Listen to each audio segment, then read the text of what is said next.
ایسوسی ایشن of business professional and agriculture women کے زیر اہتمام عزت مآب جناب عمران صدیقی ہائی کمشنر بنگلہ دیش کے اعزاز میں استقبالیہ تقریب میں تجارت میں مہارت رکھنے والی خواتین نے شرکت کی اور ممتاز ادیب و خطیب بولو کے مصنف منشا قاضی مہمان مبصر کی حیثیت سے خصوصی طور پر موجود ہے۔ بنگلہ دیش کی معاشی زلف پریشاں کو سنوارنے میں خواتین کے کردار کو سراہتے ہوئے منشا قاضی نے شاندار الفاظ میں خراج تحسین پیش کیا اور پاکستانی خواتین نے بھی ہر شعبہ حیات زیست میں گراں قدر خدمات سر انجام دی ہیں۔ محترمہ بیگم سلمیٰ علی خان کی کتاب دوپٹہ ڈھاکہ کی ململ کا کو بے حد پسند کیا گیا۔ میزبان خاص محترمہ رفعت نظیم قاضی نے خطبہ استقبالیہ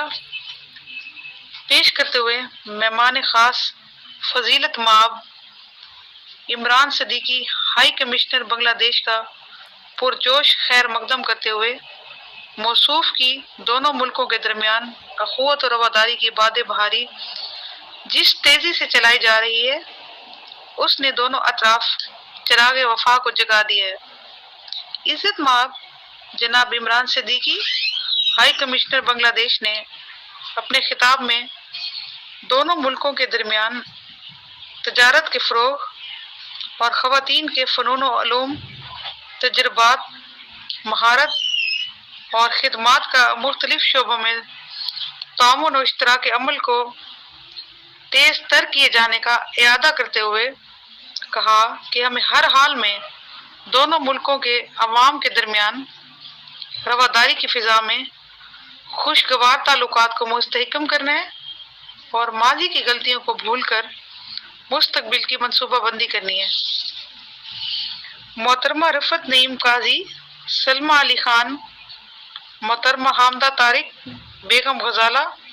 اور منشا قاضی نے جناب جاوید نواز،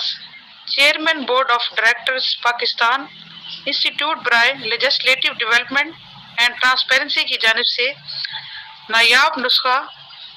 رابندر ناتھ ٹیگور فضیلت مآب جناب عمران صدیقی ہائی کمشنر بنگلہ دیش کو پیش کیا اور آپ کے چہرے پر مسرت و شادمانی کی چاندنی بکھر گئی۔ عزت مآب جناب عمران صدیقی ہائی کمشنر بنگلہ دیش نے اس نایاب نسخہ کو بنگلہ دیش کے ادیبوں اور شاعروں کے لیے گراں قدر تحفہ قرار دیا۔ فرحان یوسف فوٹوگرافر کے ساتھ آئینہ مثال حسب منشا یوٹیوب چینل لاہور۔